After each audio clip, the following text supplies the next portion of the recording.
Assalamualaikum warahmatullahi wabarakatuh. Oke, langsung aja karena kita juga mepet sama waktu. Sekali lagi terima kasih kepada teman-teman yang sudah mau hadir, merelakan waktu datang hanya untuk bertemu satu sama lain ya. Oke, saya lahir di Jember 2 Oktober 1990. Jadi umur saya umur berapa ya? Untuk karir yang pasti saya adalah ibu rumah tangga tulen. Jadi saya adalah istri solihah dari Pak Oner ya Pak Oner, amin. Oke, sekarang saya mau nanya sama teman-teman, kenapa kita harus belajar digital marketing? Dari memakai digital marketing, digital marketer itu bisa menarget semuanya. Tidak seperti iklan-iklan yang seperti koran, radio kayak gitu kan, itu yang iklan-iklan lawas gitu. Jadi ini lebih tertarget. Jadi kita kalau ngiklan di Facebook atau di IG atau di Google Ad, IG Ad, FB Ad, itu kita bisa menarget. Misal kita mau narget, mau ngiklan mantan itu kita mau narget adalah anak-anak gitu misalnya. Kita mau narget ibunya anak-anak gitu kan. Atau kita mau narget semua usia, laki-laki atau perempuan. Nah, jadi ngiklannya di sini cukup pondok kuota aja gitu, bisa nyampe tuh ke Malaysia, ke Singapura gitu kan. Jadi lebih luas. Terukur itu hampir sama dengan tertarget tadi. Jadi kalau di FB Ad itu biasanya kita ketemu. Hari ini iklan saya itu sudah dibaca berapa orang. Misal yang ngeklik link kita itu sudah misal 100.000 orang. Nah dengan modal misal 500.000 budgetnya untuk ngiklan itu sudah terukur dapat 20.000 orang Banyuwangi, 30.000 orang Bondowoso, Situbondo, Malang, Blitar dan lain-lain. Itu terukur. Kita itu bisa ngelihat semuanya, itu ada laporan di datanya ya. Kita melihat hasil survei dari 2017 saja total populasi penduduk Indonesia itu berjumlah 262 juta jiwa. Nah dari 54% lebihnya itu 143 juta jiwa itu merupakan pengguna internet. Jadi misal kita ngiklan saja, pertemanan Facebook kita misal 5.000, followersnya kita 10.000, itu sudah total bisa 15.000 ya.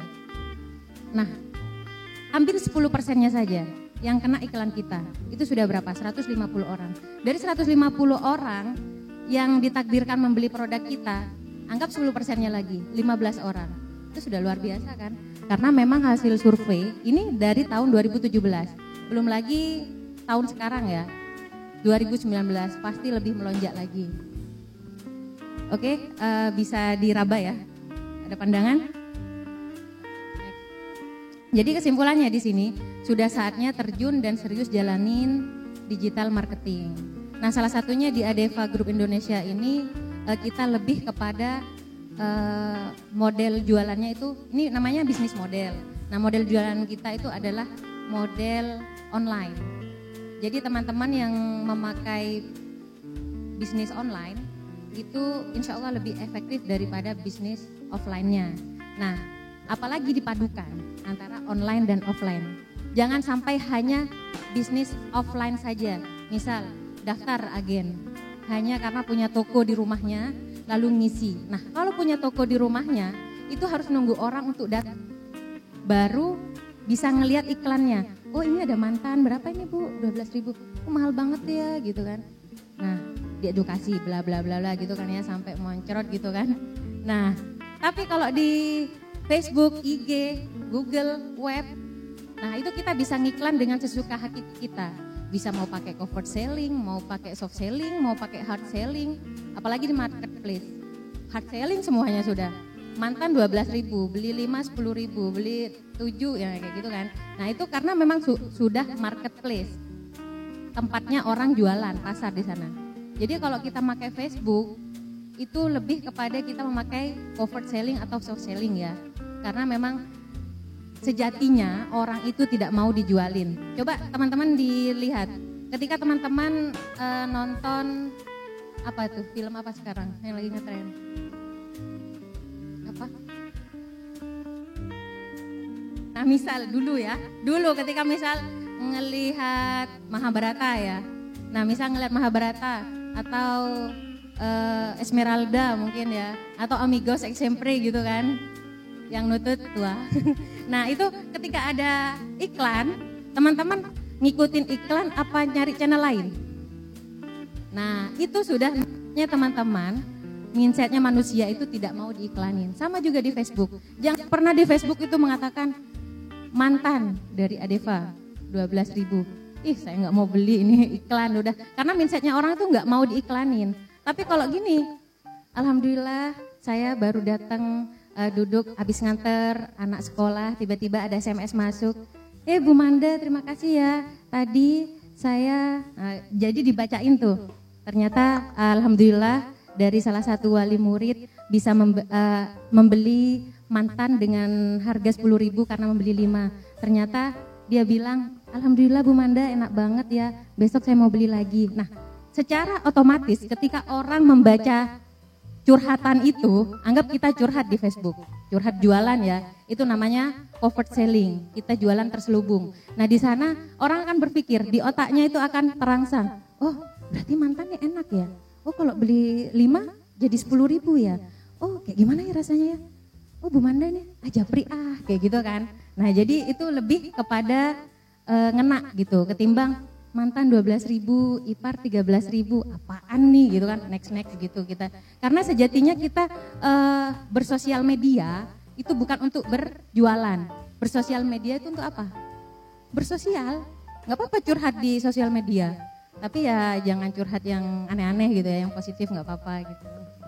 Yes, curhat yang menghasilkan ibu ya, ibunya Bara ini. Oke, kata Bill Gates. Tahu Bill Gates siapa? Pemiliknya siapa? Oke, orang terkaya nomor berapa ya? Kalau sekarang udah masuk nomor 10.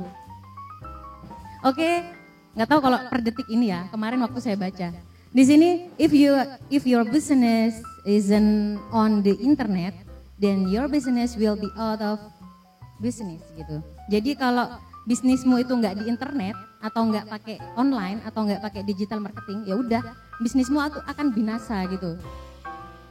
Ya, ada pandangan bisa dipaham ya? Oke, next. Oke, di sini kita bahas tentang optimasi sosial media secara organik. Kita nggak bahas optimasi sosial media secara advertiser ya, secara berbayar, paid, berbayar ya. Ini lebih kepada yang organik. Oke, di sini ada 3 kunci optimalisasi sosial media organik.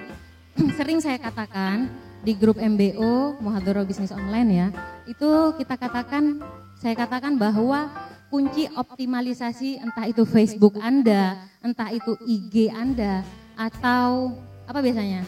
WA bisa ya? Apalagi biasanya yang dipakai? Teman-teman lebih kepada Facebook dan IG ya? Biasanya yang IG ini yang muda-muda nih ya, ini vlogger nih. Selebgram. Oke, itu yang pertama biasanya kunci optimalisasi itu yang pertama itu adalah friend. Jadi kita list friend list tertarget. Kita memiliki friend list yang pertama. Jadi kita mau jualan, nah sebelum punya friend yang pasti kita punya toko ya. Anggap kita punya akun Facebook atau punya akun IG. Nah, di sana kita punya teman tertarget. Jangan sembarangan teman kita add, jangan sembarangan teman kita approve. Misal tuh biasanya dari Bangladesh, Pakistan, India tuh kan. Jadi mak-mak ini paham ya, apa maksudnya itu ketawa itu. Iya, terus setelah video call ngapain? Iya itu dah. Nah, jadi saya juga pengalaman ya di add sama mereka itu. Jadi awal waktu saya di add, ini siapa ya gitu kan. Gambarnya kadang perempuan gitu kan, cantik gitu. Setelah di-add, terus dia video call, terus dia jualan juga. Oke, nyambung yang paham ya. Oke, yang pertama itu adalah friend list tertarget. Yang pertama, sebelum kita membangun personal branding, sebelum kita membuat konten yang menarik, sebelum kita berjualan akhirnya, kita harus memiliki friend list tertarget. Misal, teman-teman di sini jualannya adalah snack atau skincare atau fashion atau apa. Nah kita pikir, kita buat buyer persona namanya. Kira-kira siapa yang mau beli jualan saya nanti gitu kan di Facebook. Kira-kira siapa ya? Oh iya emak-emak gitu misal. Ternyata statusnya agen. Oh iya saya pengen punya reseller. Oh iya emak-emak yang hobi sosial media, hobi online, terus nggak punya kerjaan. Atau orang pekerja kantoran tapi ingin ada kayak freelance, kerja sampingan. Nah itu di-add atau diterima gitu. Kita dicari juga gitu ya. Ada juga caranya, misal caranya itu kalau di Facebook iPhone user, misal Oppo user gitu kan ya. Terus Vivo user ya yang sekarang ya, yang suka kamera jahat gitu ya. Nah, jadi di situ kita juga kalau bisnis kita itu seperti bisnis misal properti, itu bisa kita pakai iPhone user gitu kan, karena memang melihat dari iPhone aja udah kelas menengah ke atas gitu ya. Kalau seperti cemilan ini hampir semua kelas mau gitu kan. Oke, yang pertama itu adalah teman tertarget. Direkam ya, teman tertarget. Oke, yang nomor 2 itu adalah brand, personal branding. Nah di sini ketika kita punya toko, kita punya sosial media, kita harus memiliki personal branding yang kuat. Oke, yang ketiga adalah konten yang ngangenin. Nanti kita bahas. Oke, tadi friend list itu no interaction, no transaction. Artinya gini, ketika kita itu tidak punya teman, tidak akan ada interaksi dengan teman Facebook, teman IG atau yang lainnya. Nah di sana ketika nggak ada interaksi, tidak akan ada transaksi, tidak akan ada transferan kayak gitu. Nggak mungkin misal kita nggak punya teman ya, terus tiba-tiba ada orang beli lewat akun kita. Nah siapa tuh? Goib kan? Nah di sana tidak akan ada transaksi karena tidak ada interaksi. Nah semakin tinggi engagementnya, semakin besar konversinya, sama ya itu tadi. Oke, di sini tujuan kita aktif di sosial media bukan untuk menjual, melainkan untuk membangun brand. Lebih kepada siapa, kita mau jadi siapa, atau produk kita, Adeva ini bagaimana, mantan itu seperti apa, duda itu bagaimana, janda itu seperti apa, ipar bagaimana ya, seperti itu. Jadi kita lebih kepada sosial media itu bukan untuk jualan, karena memang sosial media itu untuk bersosial seperti saya katakan tadi, seperti itu. Jadi kalau tujuan teman-teman itu bersosial media itu biasanya kan karena biasanya kalau udah selesai ngapain itu scroll, atau lagi bosan kuliah ya adik Diana scroll gitu kan. Terus misal habis masak lagi pengen ini scroll. Jadi tidak langsung mereka akan melihat. Nah ketika ada iklan lewat, ih apaan nih, next gitu. Nah ketika ada curhatan beda lagi. Aduh saya tadi ketemu sama ini, ternyata order 20 piece mantan, alhamdulillah, bla bla bla kayak gitu ya. Nah personal brand itu adalah nama dan makna. Jadi bukan hanya sekedar oh saya ingin populer, saya ingin terlihat baik, saya ingin terlihat pintar, saya ingin terlihat cerdas, saya ingin terlihat motivator. Semuanya itu kalau di Facebook atau di IG itu semuanya bisa dibuat. Tapi tidak seperti itu. Personal brand itu lebih kepada nama dan makna. Jadi apa makna saya sebenarnya buat teman-teman, apa makna saya sebenarnya ketika saya nggak ada, ketika suatu saat saya sudah mati, ketika saya suatu saat udah dijemput sama yang punya gitu, ternyata apa yang diingat oleh teman-teman. Oh ternyata si A itu orang yang gini ya, suka menebar kebencian, suka buat ini, kemarin gini. Itu sudah mindsetnya udah jelek mereka kan. Atau oh ternyata si B itu orangnya yang suka memotivasi, yang suka berbagi, yang suka bla bla bla kayak gitu kan. Nah di sini personal brand itu kalau reputasi itu lebih kepada kompetisi, reputasi, integritas. Kalau safe packaging dibuat itu bisa gampang, tinggal tebar pesona. Ketika ada teman sakit tinggal komentar, aduh kasihan banget ya, semoga sembuh, itu bisa. Tapi ketika kita buat doa di Facebook pun, itu jangan lupa diam dulu, doa dulu, benar-benar doa dalam hati kita. Ya Allah semoga anak ini sembuh, semoga anaknya si A ini sembuh. Tulis, ya Allah semoga sembuh, Bu semoga sembuh ya. Jadi memang benar-benar dari hati, nggak hanya tebar pesona, nggak hanya over saja seperti itu. Yang kedua dibicarakan orang lain. Yang ketiga popularitas. Gampang semuanya itu di package, mau dibuat seperti apa kita itu mudah. Tapi tentang personal branding itu tidak semudah itu. Lebih kepada tentang nama dan makna. Seperti itu. Oke, di sini kepribadian brand di sosial media itu bisa dilihat dari gaya bicaranya, dari bahasanya, dari tujuan dan dari karakter. Yang pertama dari gaya bicara. Misal si A itu sopan atau rendah hati atau muda atau lebih belak-belakan atau dia kritis atau dia dewasa atau dia elegan. Ada saya punya teman orang Kalimantan juga, dia sukanya kritis, politik gitu kan ya. Suka menebar kebencian gitu juga.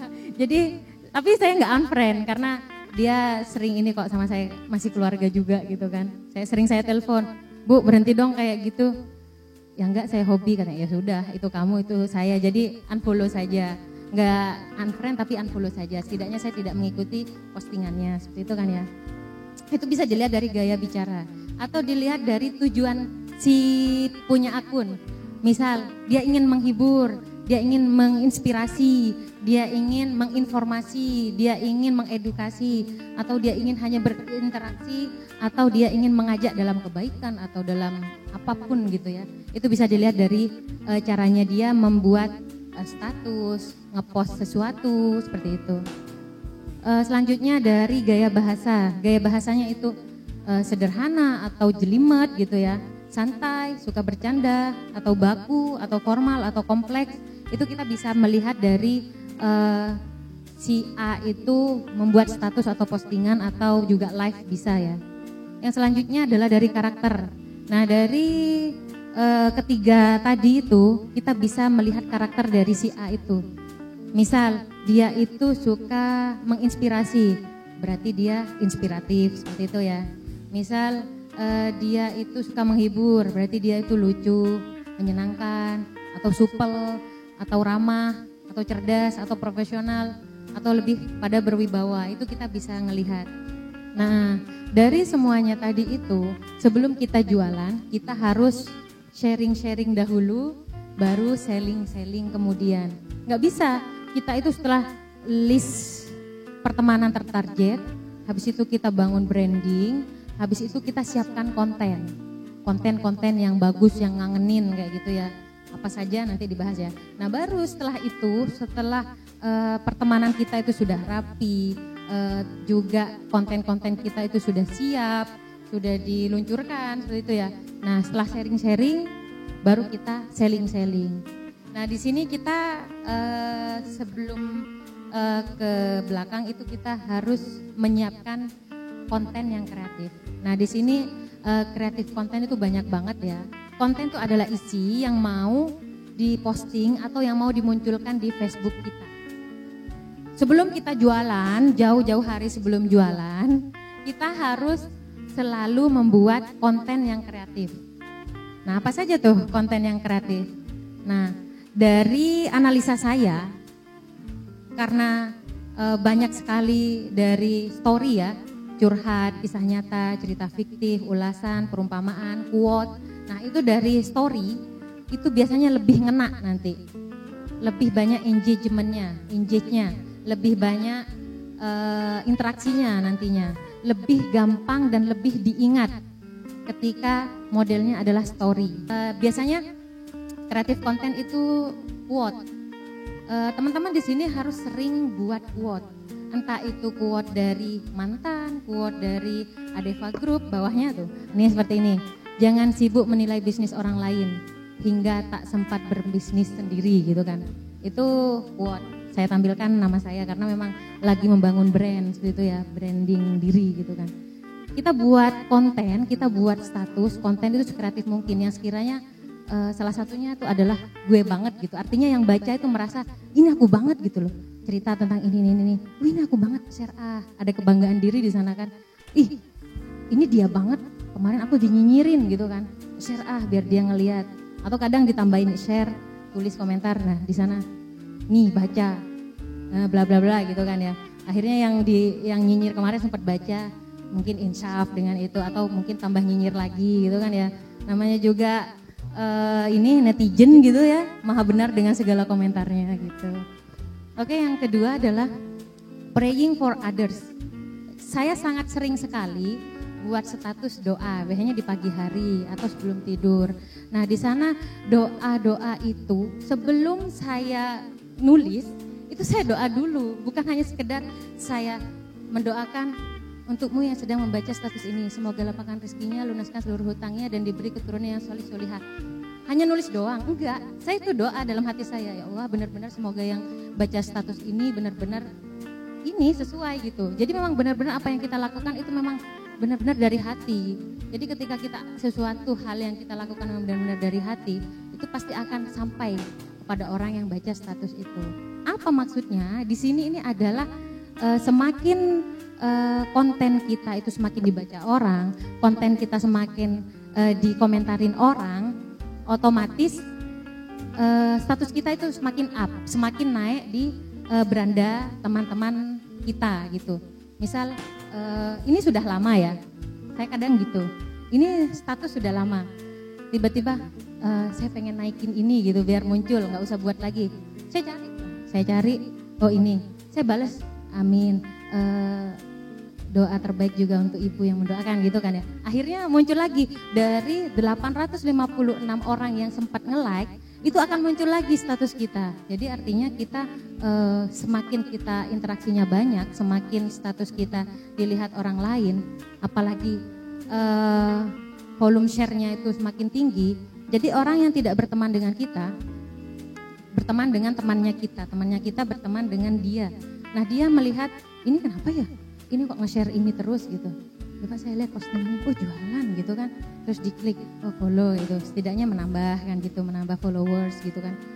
Orang mau jualan produk kita, itu belum tentu sekali posting, ketemu produk kita, ini jualan Naina Skincare gitu kan ya. Langsung beli, enggak. Karena menurut penelitian, itu harus ketemu sampai 13 kali iklan itu. Bukan iklan atau apa, pokoknya tentang, misal nih lagi mau jualan tentang Naina Facial Shop ya, NFS.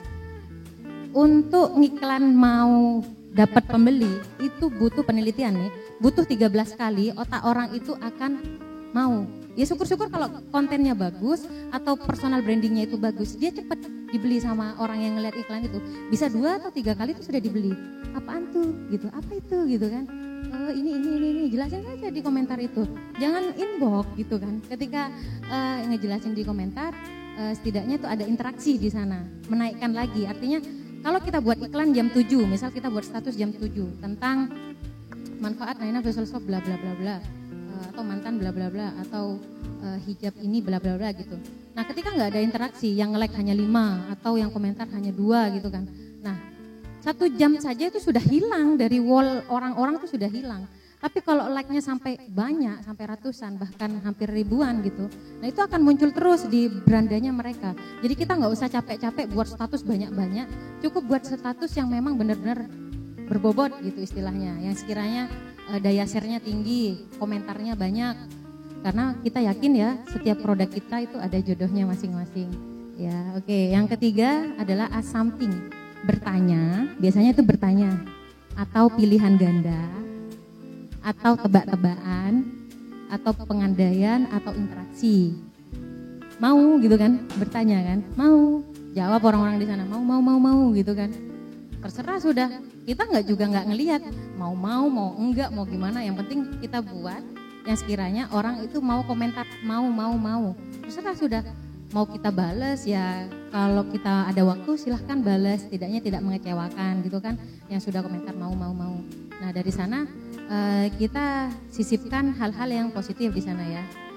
Oke, tips and tricks. Biasanya kalau emak-emak itu masak, nah itu bisa tuh sambil difoto, misal buat tempe goreng gitu kan, atau tempe goreng apa ya, mercon gitu kan, tempe goreng mercon. Oh ini kalau saya contohnya nih, apa nih? Bakso iga. Nah waktu itu kebetulan ada bahan di kulkas, ada bahan-bahan ini, saya coba untuk difoto. Nah di sana ternyata tingkat share-nya tinggi, karena emak-emak itu lebih kepada, walaupun kadang nggak dibaca. Ih, ini ada resep nih, ada menu, share gitu kan. Nanti mau dipraktekin, save dulu gitu kan. Kadang saya di bawahnya tuh sering ngomong gini, save dulu lah biar nanti kalau mau ngelihat tinggal ngelihat lagi gitu, tersimpan di Facebookmu. Padahal itu cuma trik doang kan, saya ngomong kayak gitu. Nah jadi di sini salah satunya nih buat trik kayak gitu, tips atau trik gitu. Kalau teman-teman lebih kepada misal cara melipat baju dengan, ini kan mau menarget pertemanan kita mak-mak. Nah itu buat konten-konten kreatif tentang mak-mak gitu. Misal cara melipat baju rapi, singkat, padat, menghemat waktu gitu. Misal potong kertas kardus itu kan, kertas kardus dirapikan bajunya, terus dilipat cret. Boleh pakai video gitu. Itu daya share-nya luar biasa, itu tinggi kayak gitu. Jadi mak-mak yang merasa iya ya, aku malas banget ngelipat. Nah jadi kita buat konten seperti itu. Misal di video atau nyuruh teman kita video atau foto gitu kan. Di foto satu-satu trik-triknya itu. Itu yang merasa gue banget. Ih, ini aku ribet banget ya. Wah, ini kok enak banget ya. Udah share. Nanti bisa dilihat tuh, share. Jadi banyak yang nge-share kita. Tujuannya status kita di-share itu apa? Agar pertemanan dari temannya dia yang tidak berteman dengan kita itu nge-follow kita. Minimal suatu saat dia akan terbuka pikirannya untuk, saya mau jadi resellernya. Dia kayaknya aktif, dia kayaknya baik, dia kayaknya ngayomi sama partnernya kayak gitu kan. Nah, jadi itu salah satunya. Yang selanjutnya announcement itu adalah pengumuman ya.